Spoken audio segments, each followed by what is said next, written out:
Hello, I'm going to be presenting the work Phantom Sun. It's going to be a bit of a special screening. It's normally a video installation. By the same token, I'm going to try and reappropriate some of the experiences and memories that led to the work. So,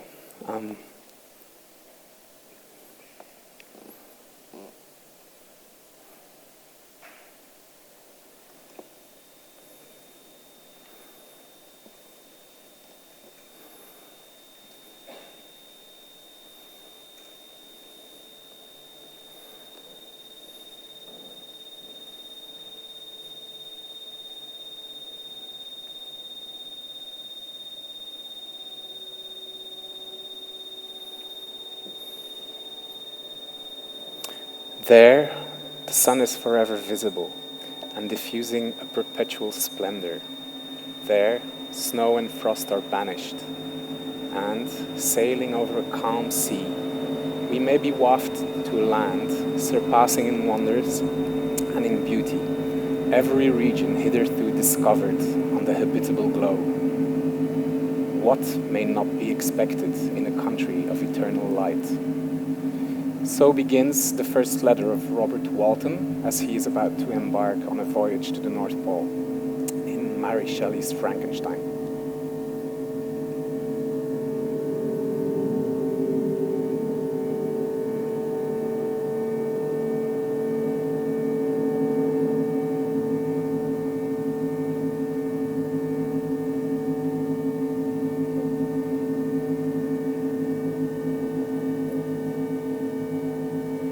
I was bound for an industrial town sheltered in a fjord, a place hardly more than 100 years old. These days, most visitors were businessmen from places like China and Korea. It's a deep water port. It was a boom time town that was waiting for a boom to happen.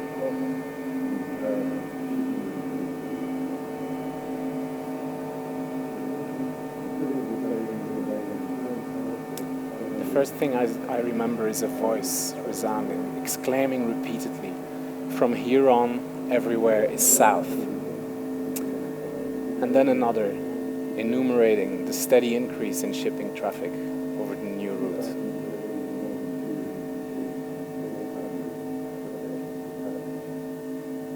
In short, the combined savings that are being made in navigating the Northern Sea route are too large to ignore. What we need to get now is real data. Data to understand what the deficiencies are. Data to calculate the rate and degree of transformation. What is needed is a new vision for the circumpolar region, an integrated system taking into account resource extraction with maritime and land-based infrastructure. A system that takes into account 4 key points of reference: resources, reliability, safety, and pollution prevention. These are all extremely important and need to be viewed as a big picture, as an ecology of a new kind. What is needed is independent modelling. We need to visualise the overall system. What is needed is to identify the many stakeholders. A modelling that utilises computer data, anthropological studies and climate science. A modelling that includes supertankers, ice water fisheries and offshore logistical technologies. All of this shows the urgent need for a financial agency to fund this expansion, and thus we see the need for the formation of an Arctic Development Bank. We have to see beyond the existing territories, both on land and sea. We need to recognise these for what they are: inflexible, outdated inheritances from old I met wars. B in the restaurant of the hotel on the E6. It was part of the foreshore redevelopment by a shipping company and logistics company, which is described as a significant property owner and industrial player in the region, well positioned for potential oil and gas development.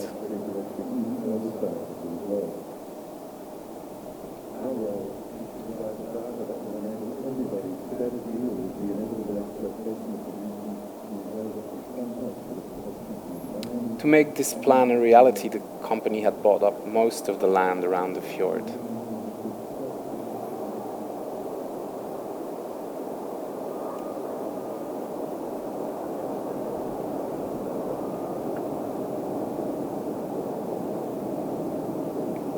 We sat in a large restaurant overlooking the bay, one of only 2 busy tables that night. It was dark outside, the windows only reflecting the empty interior. Looking away, the first thing B said was, "If I were to start again, I'd like to make movies."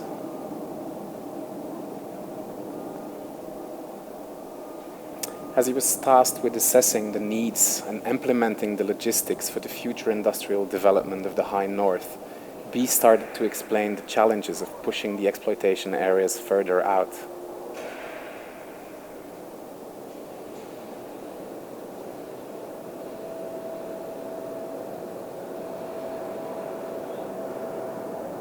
He explained how storm strengths are increasing with the changing conditions.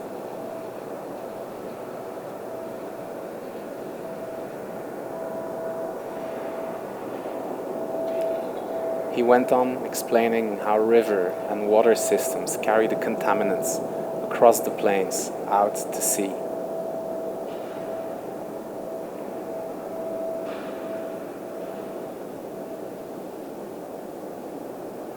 I think he was trying to say something about the madness that he had to rein in.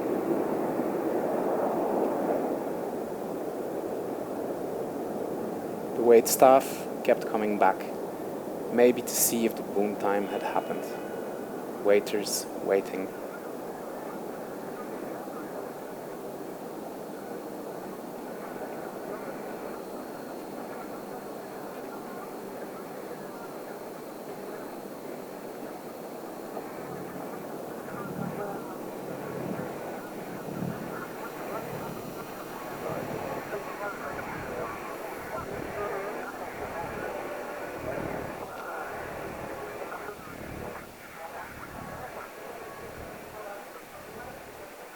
A meeting had been arranged with L and V before nightfall to get across what was called the border, a sort of barrier holding back what lied on the other side.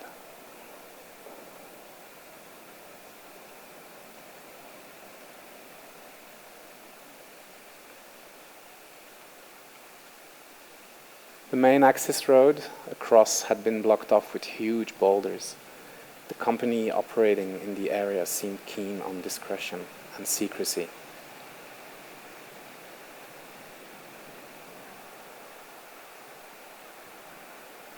But V knew how to get us through this porous membrane that is called the border, and we weaved our way through countless paths, invisible to a stranger.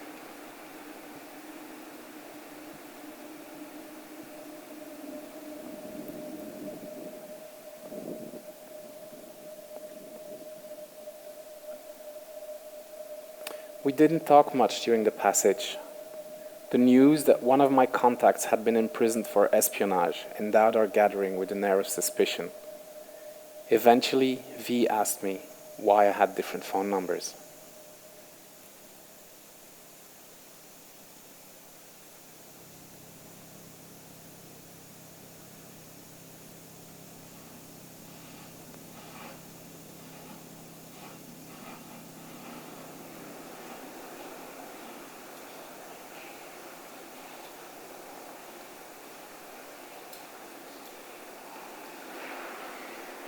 Elle said she grew up in a town that did not exist officially. It wasn't mentioned on any maps. In secrecy, they made things there, submarines.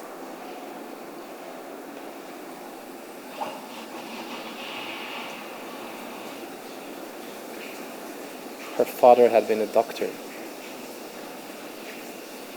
There was a time after the collapse that they had to live on barter.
We made it through eventually. She said, "It's from a time before wealth was privatized."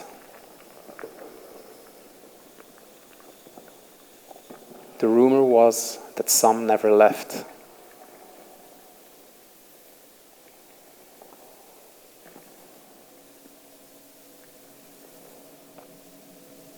Overlooking the remnants of the research site, we met S, a solitary figure amidst the desolation. The site had been decommissioned merely a decade ago. It felt like centuries. S had understood what that entailed.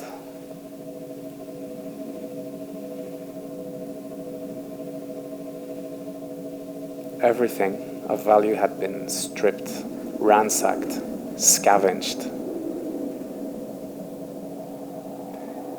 S kept returning there, trying to salvage reports, samples, documents that attested to the findings. They discovered many things, disproved many theories and orthodoxies. They were listening for signs, precursors. He said, "We know more about the moon than the inside of the earth we live on. That's why they built this place, to try and understand what lies beneath, what bears us."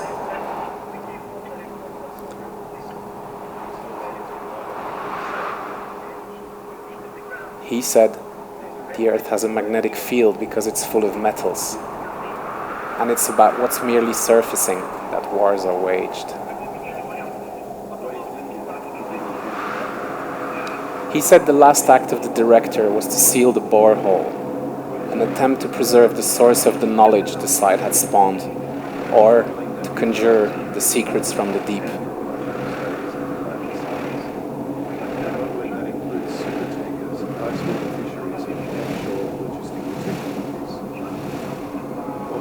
As said, other things had happened, but then abstained.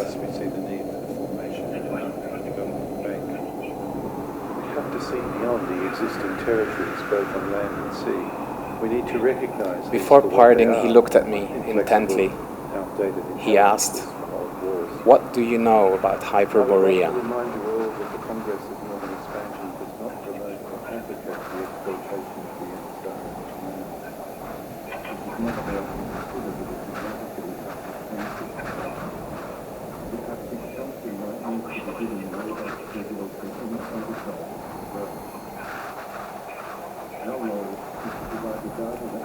A treacherously beautiful female figure with a pale face was set to hover over the plains of the tundra.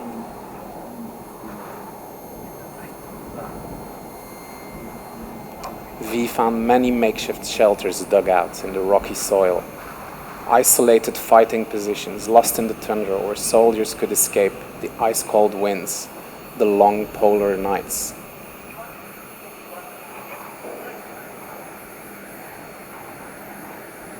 Often, he'd found remains of enemy soldiers lying side by side, curled up, keeping each other warm in their dying moments.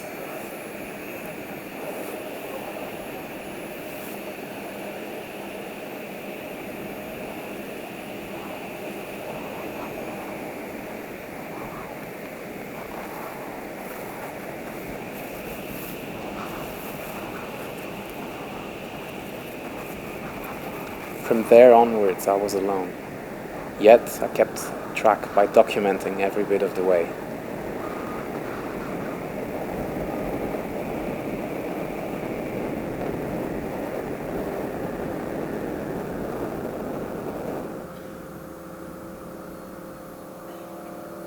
What I showed her was a chronology, retracing my steps.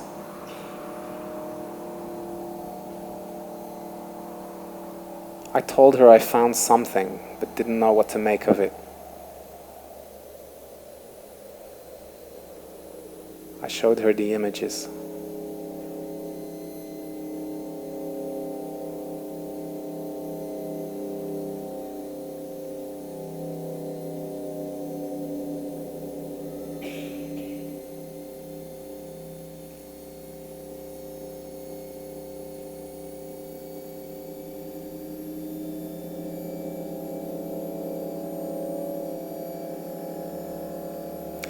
She told me about when she was a child and being woken up by her parents in the middle of the night. It all happened in silence, she said.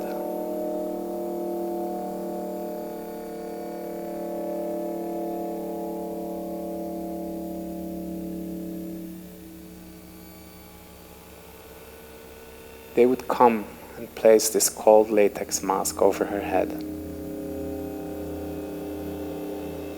She was remembering the sensation of the mask sticking to her face, trying to see through the awkwardly placed goggles. It was hard to breathe through the filter tube.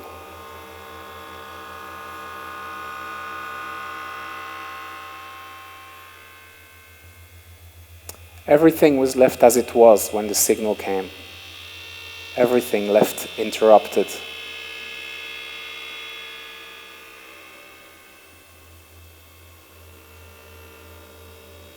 She remembered her parents taping up the windows and closing the curtains and doors, securing all the rooms, one at a time.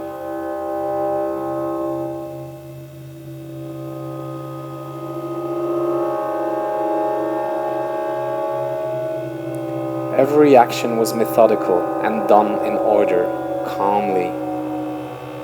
Only then would they leave their home.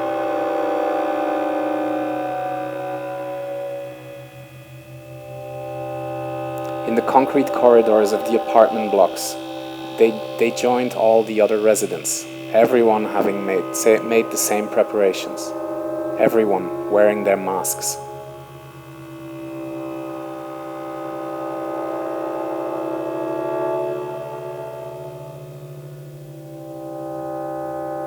Leaving their units, forming lines, orderly, walking down the stairs to the shelters in the basement.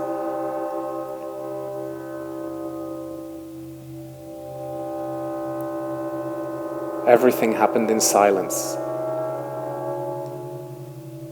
There, they waited, never really knowing